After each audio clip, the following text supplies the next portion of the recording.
Social media में कुछ लोग क्लेम करते हैं कि लिक्विड फॉस्फोरस से किडनी में चाहे कोई कितनी भी बड़ी पथरी हो उसके टुकड़े टुकड़े हो जाएंगे और शरीर से बाहर निकल जाएंगे। देखिए, ये न तो मेडिकल साइंस के हिसाब से पॉसिबल है और न केमिस्ट्री के हिसाब से पॉसिबल है। और उसका कारण है, यदि आप किडनी की पथरी के बारे में पूरी जानकारी रखें तो स्टोन किसके बने होते हैं? स्टोन बने होते हैं या तो कैल्शियम ऑक्सलेट के और या कैल्शियम फॉस्फेट के या यूरिक एसिड के। प्रमुखतः 3 तरह के स्टोन होते हैं। अब जिस स्टोन में कैल्शियम है वो स्टोन कभी भी किसी भी दवा से पिघलाया नहीं जा सकता, वो टूट नहीं सकता, उसको आप फ्रेगमेंट नहीं कर सकते उसके किसी भी तरह से। और जो यूरिक एसिड स्टोन है, वो यूरिक एसिड स्टोन कुछ मामलों में प्रारंभिक अवस्था में यदि यूरिन को एल्कलाइन किया जाए, जैसे पोटेशियम साइट्रेट दिया जाए या सोडियम बाइकार्बोनेट दिया जाए और साथ में काफ़ी पानी पिलाया जाए, लेमन वाटर पिलाया जाए, तो कई बार वो स्टोन जो है वो फ्रेगमेंट होकर के शरीर से बाहर निकल सकता है।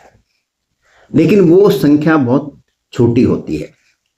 कई लोगों के स्टोन निकल जाते हैं अपने आप, उसके अलग कारण है, कोई दवा नहीं है उसका कारण।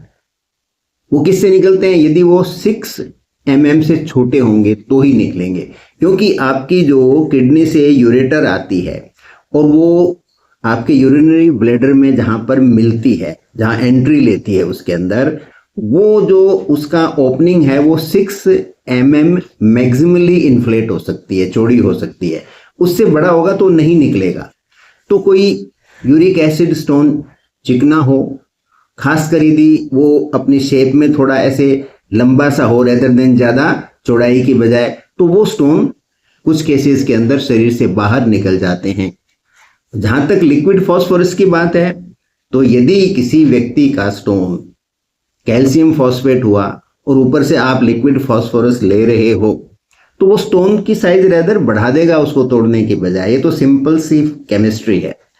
और दूसरा क्या होता है, लिक्विड फॉस्फोरस यदि आप ज़्यादा लेते हो तो आपके बॉडी में फॉस्फोरस ज़्यादा होगा, तो फॉस्फोरस की टॉक्सिसिटी हो जाएगी। इसलिए इन भ्रमित करने वाले, बिना किसी अध्ययन वाले जो तरह तरह के अनाउंसमेंट आपको सोशल मीडिया में मिलते हैं, उसके बारे में आपको पर्याप्त जानकारी होनी चाहिए और जागरूकता भी होनी चाहिए।